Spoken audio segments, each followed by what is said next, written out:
విహంగం రెండో భాగం. సర్రున కారు వచ్చి ఆగింది. అక్కడే నిలబడి కానిస్టేబుల్ సెల్యూట్ చేశాడు.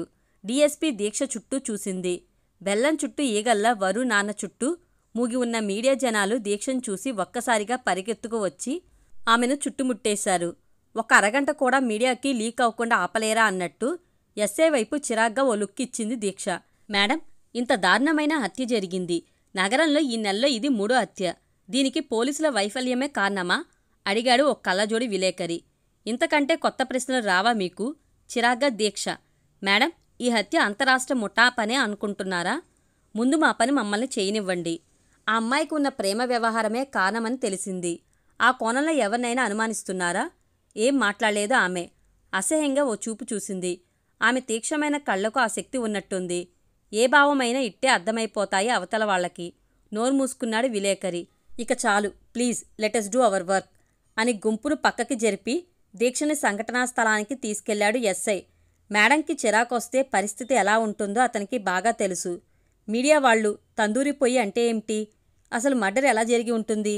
ఆ అమ్మాయి పేరు, college, inter dress, love affair, ఇంకా ఏవేవో లైవ్లో బ్రేకింగ్ న్యూస్లు చెప్పేస్తూ బిజీ అయిపోయారు. మొత్తం పరిశీలించి క్లూస్ టీమ్, డాగ్ స్క్వాడ్తో మాట్లాడిన తర్వాత అతని పేరేంటి? ఆ పక్కన కూలబడి గుండెలు అవిసేలా ఏడ్చి సొమ్మసిల్లిన వరు నాన్నని చూస్తూ అడిగింది దీక్ష. శివమూర్తి మేడం. దగ్గరగా వెళ్ళింది. I'm sorry mister Shiva. మీరిలాంటి సమయాల్లో ధైర్యంగా నిలబడాల్సిన అవసరం చాలా ఉంది. ప్లీజ్ గెట్ బ్యాక్ సూన్ అని లేచింది. కొంచెం చూసుకోండి అని కానిస్టేబుల్కి చెప్పి కదిలింది. అక్కడ్నుండి ఎస్ఏ ఆమె వెనక్కే ఫాలో అవుతున్నాడు. ఏంటి వీడు కాస్త తేడాగా ఉన్నాడు? కొంచెం క్లోజ్గా అబ్జర్వ్ చేయండి వీణ్ణి సీరియస్గా చెప్పింది దీక్ష. అయ్యో అదేం లేదు మేడం. పాపం కూతురు పోయిన దుఃఖం కదా మేడం. గంటల తరబడి ఏడుస్తూనే ఉన్నాడు. అతడి గుండె బద్దలైపోయింది పాపం. కళ్లలో సన్నగా మొదలైన కన్నీటిని ఆపుకుంటూ ఎస్ఐ. నీ పేరేంటి? అతడి ఛాతిపై ఉన్న నేమ్ ప్లేట్ చూసి, దివాకర్, మూసుకుని చెప్పింది చేయవయ్యా. పోలీసువేనా నువ్వు అసలు? ఇలాంటోళ్ళని చాలామందిని చూసా నేను. అధికార దర్పం ఆమె స్వరంలో కంగుమంటుంది. చీ వెధవ బతుకు. ఆఖరికి ఆడదాని చేతిలో తిట్లు తినాల్సి వస్తుంది. ఎస్ఐ దివాకర్ మనసులోనే తిట్టుకుంటున్నాడు. కారు ఎక్కబోతూ రేపు సాయంకాలానికి ఒక ఫైనల్ పిక్చర్ వచ్చేయాలి. ఏం చేస్తారో నాకు తెలియదు. సీరియస్గా ఆర్డర్ వేసి వెళ్ళిపోయింది. మీడియా వాళ్ల అత్యుత్సాహం పుణ్యమా అని వరు తల్లి న్యూస్లో బొగ్గులా మాడిపోయిన తన చిట్టి తల్లి దేహాన్ని చూసి తట్టుకోలేకపోయింది. సొమ్మసిల్లి పడిపోతే వీధిలో జనాలు హాస్పిటల్లో చేర్చారు. మన్నాడు ఉదయం వీధి చివర టీ కొట్టు దగ్గర బెంచ్పై కూర్చుని నోట్లో సిగరెట్టు వెలిగిస్తూ, ఏంటయ్యా, ఈ వీధిలో అమ్మాయిని ఎవరో చంపేశారటగా అడిగాడు ఒక నడి వయసు వ్యక్తి. అవునండి పాపం, చక్కని పిల్ల. ఇలా అయిపోతుందని ఎవరూ అనుకోలేదు. టీ కొట్టాయన. ఏదో ఎఫ్ఐఆర్ అంట కదా. కళ్ళు తిప్పుతూ గుసగుసగా. చాచా, అదేం అయ్యుండదు సార్. ఆ పిల్ల అలా ఎప్పుడూ కనిపించలేదు. ఊరికే ఎవడు చంపేస్తాడయ్యా? ఏదో చేసే ఉంటాది. ఏం ఈ వీధిలో ఎవడో ఆమె వెనక పడలేదా ఏంటి? బాగానే ఉన్నట్టుందిగా. ఆమె పాత ఫోటోలు తెగ వేస్తున్నారుగా టీవీలో. ఆమె ఎత్తిన తల దించదు సార్. ఇక్కడ ఓ ఆటోవాడు ఆమె వెనక పడేవాడు. ఆమె కన్నెత్తి కూడా చూడలేదు ఎప్పుడు. ఆటోవాడా? ఎవడాడు? షబీర్ అని పక్క వీధిలోనే ఉంటాడులేండి. సర్లే, ఇవన్నీ నాకెందుకు? మన పని చూసుకోవడం బెటర్. అసలుకే రోజులు బాలేవు. లేచి వెళ్ళిపోయాడు. అతడు మఫ్తీలో ఉన్న పోలీస్ అని కొట్టువాడితో పాటు అక్కడ టీ తాగుతున్న ప్రతివాడికి అర్థమైపోయింది. అతన్ని ఈ ప్రాంతంలో ఎప్పుడూ చూడలేదు మరి. అయినా ఎంత నటించినా పోలీస్ కళ్ళు ఎప్పుడూ మామూలుగా చూడవుగా. నోర్లు మెదపకుండా అతడు ఆ సందు దాటే వరకు అలా చూస్తూ ఉండిపోయారు. నోవా కాలేజ్ ప్రిన్సిపల్ ఛాంబర్లో ఎస్ఐ దివాకర్. స్టూడెంట్స్ని స్టేషన్కి పిలిస్తే మీడియాతో పెద్ద రగడ. అందుకే ఇక్కడే ఇంటరాగేషన్ మొదలుపెట్టాడు. సూటిగా కళ్ళలోకి చూస్తూ దివాకర్. పక్కనే తెల్ల కాగితాలు, పెన్ను పట్టుకుని రెడీగా ఉన్నాడు రైటర్. ప్రతి చిన్న మాట రికార్డ్ చేసుకోవడానికి. వర్షిని నువ్వు లవర్స్ అంటున్నారు, నిజమేనా? పెదవులు పదే పదే తడుపుకుంటూ ముఖానికి పట్టిన చెమటను చేత్తోనే తుడుచుకుంటూ కళ్ళజోడు సర్దుకుంటూ అవును అన్నాడు హర్ష. ఎన్నాళ్ళ నుండి? అంటే 1 year అవుతుంది. అయితే నిన్న సాయంత్రం కాలేజ్ అయ్యాక ఆమె ఎక్కడికి వెళ్ళింది? నీకు తెలిసే ఉంటుందిగా, చెప్పు. నో, నాకు తెలియదు. స్టూడెంట్ అని చక్కగా మాట్లాడుతున్నా.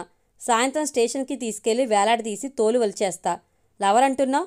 నీకు తెలియకుండా ఆమె అక్కడికి వెళ్ళే అవకాశమే లేదు. చెప్తే బ్రతికిపోతావు. సార్, నిజంగా నాకు తెలీదు. అసలు ఆమె నాతో మాట్లాడదు. లవర్ అన్నావు? నేను లవ్ చేశా. తను కూడా నన్నే ఇష్టపడింది. కానీ బయటికి చెప్పలేదు, అంతే. నీకెలా తెలుసు బయటికి చెప్పకపోతే? న్యూ ఇయర్ రోజు అందరికీ మామూలుగా విష్ చేసింది. నా ఒకడికే షేక్ హ్యాండ్ ఇచ్చింది. అండ్ అప్పుడప్పుడు నా వైపు చూసి నవ్వుతుంది కూడా. అయినా ఇవన్నీ కాదు. నా మనసుకు తెలుసు ఆమె నన్ను ఇష్టపడుతుందని. పిచ్చెదవా అన్నట్టు ఓ చూపు చూశాడు దివాకర్. తను నా బంగారం ఎలా అయిపోయిందో, ఎంత ఏడ్చిందో అలా కాలిపోతున్నప్పుడు. తన స్కిన్ పసిపిల్లలా ఉండేది, మొత్తం బొగ్గులా అయిపోయింది. పిల్లోళ్ళ ఏడవటం మొదలుపెట్టాడు. కాలేజీ బ్యాగ్లోకి మొహం పెట్టి ఏదో తీశాడు బయటకి. Air clip. ఇదిగో ఇది చూడండి, తన బర్త్డే రోజు తను పెట్టుకొచ్చిన క్లిప్పు. ఇదిగో ఈ లాకెట్ చూసారా, తను మొదటిసారి నాతో మాట్లాడిన రోజు ఆమె గుండెల్ని తాకుతున్న లాకెట్ ఇది. ఇదిగో ఈ పెన్ను అందమైన తన వేళ్లను నెలల తరబడి తాకుతూనే ఉంది. ఎంత అదృష్టమో దీనిది. ఒక్కొక్కటి తీస్తున్నాడు బయటికి. అలా చెప్తున్నప్పుడు అతని ముఖంలో ఓ రకమైన ఉద్రేకం, బాధ స్పష్టంగా కనిపించాయి దివాకర్కి. ఇవన్నీ ఎక్కడివి? ఆమె ఇచ్చిందా? నో, నాకు దొరికాయి. అంటే తెలియకుండా తీసుకున్నా, తలదించుకుని ఇబ్బందిగా చెప్పాడు. ఈ ప్రేమ పిచ్చోడిని ఓ కంట కనిపెట్టాలి అనుకుని సరే వెళ్ళు అని పంపేశాడు. కళ్ళు తుడుచుకుంటూ బయటికి నడిచాడు హర్ష. వీడు ఏదో కథ చెప్పేసి ఉంటాడు. అతడి ముఖంలోకే చూస్తూ మనసులోనే అనుకుంది శ్రావ్య. తర్వాత వంతు ఆమెదే. మెల్లగా లోపలికి అడిగేసింది. పోలీస్ ఇంట్రాగేషన్ అంటేనే వణుకు వచ్చేస్తుంది ఆమెకు. తిడతారేమో, సినిమాలో చూపించినట్టు కొడతారేమో అనుకుంటూ లోపలికి వచ్చింది. సో నువ్వు శ్రావ్య, ప్లీజ్ బీ కంఫర్టబుల్. నిన్న వర్షినితో జరిగిన ప్రతి చిన్న విషయం గుర్తు తెచ్చుకుని చెప్పు. దివాకర్ ప్రశాంతంగా ముఖం పెట్టి అడిగాడు. దివాకర్ చాలా ప్రశాంతంగా ఫ్రెండ్లాగా మాట్లాడుతుండటంతో కాస్త కుదుటపడింది ఆమె మనసు. ఉదయం వచ్చినప్పుడే కళ్ళు ఎర్రగా ఉన్నాయి సార్. ఇంట్లో ఏదో గొడవ అయినట్టుంది. నిద్రమోహంతో ఉంది. నెక్స్ట్ అంత పెద్దగా గుర్తుపెట్టుకునే విషయాలు ఏం లేవు సార్. మామూలుగానే క్లాస్ అయింది. సాయంత్రం ఇంటికి బయలుదేరి వెళ్ళిపోయింది అంతే. ఏం గొడవ? ఏమైనా చెప్పిందా? అడిగే సార్. ఈరోజు జీవితంలో చాలా ఇంపార్టెంట్ డే అని చెప్పింది. ఏంటి అని అడిగితే ఏం చెప్పలేదు. కానీ ఇలా అయిపోతుంది అనుకోలేదు. ఇవి కాకుండా ఇంకేం లేదా? బాగా గుర్తు తెచ్చుకో. అంటే ఎప్పుడు లేనిది ప్రొఫెసర్తో క్లాస్లోనే వాదన పెట్టుకుంది. ఇంతకు ముందు ఎప్పుడు అలా లేదు తను. ఏం వాదన? దేని గురించి? మామూలు సబ్జెక్ట్లోనే సార్. కాస్త వివరంగా చెప్తావా? ప్రొఫెసర్ పాత్రోగారి class, impact of cultural shift on economy అని ఒక హార్వర్డ్ స్టూడెంట్ రాసిన ఒక ఆర్టికల్ గురించి డిస్కషన్. ఒక దేశం యొక్క ఆచారాలు, అలవాట్ల నుండి ఆ దేశ ప్రజలు దూరం జరిగే కొద్దీ ఆ దేశ ఎకానమీ దెబ్బతింటుంది అని ఈ రీసెర్చ్లో ప్రూవ్ చేశారు. తరతరాలుగా ఉన్న అలవాట్లనే ఆచారాలుగా పిలుస్తున్నాం. ఒక దేశంలో ఉండే వాతావరణం మరియు ఆహార లభ్యత ఆధారంగానే ఈ ఆచారాలు పుట్టాయి. వాటిని పక్కకు నెట్టి కొత్త పరాయి అలవాట్లు చేసుకోవడం వలన ఆ మేరకు ఆ దేశానికి నష్టం వాటిల్లుతుంది అని ప్రొఫెసర్ చెప్తుండగా శాలిని లేచింది మధ్యలో. సార్, ఆచారంకి ఎకానమీకి ఏంటి సంబంధం? గ్లోబలైజేషన్తో దూసుకుపోతున్న రోజుల్లో ఆచారాలు ఎకానమీని దెబ్బతీయటం ఏంటి? Ridiculous. Yeah, let me explain. ఉదాహరణకు ఒక ప్రశ్న అడుగుతా, చెప్పండి. మీలో ఎంతమంది వేరుశనగ ఉండలు, నువ్వుల ఉండలు లాంటి స్నాక్స్ తింటున్నారు? ఒక్కరూ పలకలేదు. ఒకప్పుడు స్నాక్స్ అంటే అలాంటివే ఉండేవి. వేరువేరు పండగల్లో వేర్వేరు వంటకాలు, బెల్లం అరిసెలు, కొబ్బరుండలు, ఇలా ఎన్నో. కానీ వాటిని ఇప్పుడు పూర్తిగా పక్కకు నెట్టేశాం. కేవలం విదేశీ కంపెనీల పిజ్జా, బర్గర్, కేఎఫ్సీ చికెన్ తినడమే గొప్ప అనుకుంటాం. ఎస్, కొత్తదనం మంచిదే. కానీ మనం పాత ఆహారాన్ని పూర్తిగా పక్కన పెట్టడం వలన ఆ మేరకు వాటిని తయారు చేసే చిన్న కుటీర పరిశ్రమలు కనుమరుగు అయిపోయాయి. వేరుశనగలు, నువ్వులు వంటి పంటలకు డిమాండ్ తగ్గి మన దేశ రైతులు నష్టపోయారు తీవ్రంగా. కొత్త వాటిని ఆహ్వానించడం తప్పు కాదు, కానీ మన వాటిని చిన్నచూపు చూస్తూ పూర్తిగా నిరోధించి పూర్తిగా కొత్త అలవాట్లు, పద్ధతులకి మళ్ళటాన్ని కల్చరల్ షిఫ్ట్ అంటారు. ఇంతలో సడన్గా లేచింది వర్షిని.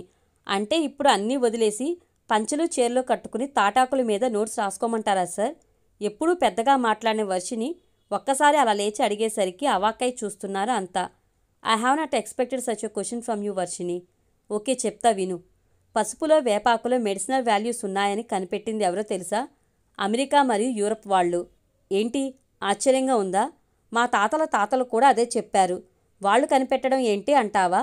కానీ వాటిపై పేటెంట్ హక్కులు వాళ్లే సాధించారు. మరి కొన్ని సంవత్సరాల పాటు మనోళ్ళు నానా పాటలు పడి అవన్నీ మా పురాతన విజ్ఞానం, ఇందులో మీరు కనిపెట్టింది ఏంటి అని కోర్టులలో వాదించి ఆ పేటెంట్స్ రద్దు చేయించుకున్నారు. ఇప్పుడు వారికి ఆ పేటెంట్ ఉండి ఉంటే ఏమవుతుందో తెలుసా? మీ పేస్ట్లో వేప ఉందా, మీ సబ్బులో పసుపు ఉందా అని మన లోకల్ కంపెనీలు ఏవీ ఫ్రీగా వాడుకోవడానికి వీల్లేదు. పేటెంట్ ఉన్నవాడికి డబ్బు కట్టాల్సిందే. అది చాలు మన దేశంలో తీవ్ర ఆర్థిక నష్టం వాటిల్లడానికి. ఇలాంటివి కొన్ని వేలు ఉన్నాయి. మనమేమో పంచి కట్టుకోవాలా అని ఎగతాళిగా మాట్లాడుతూ కాలం గడిపేస్తాం.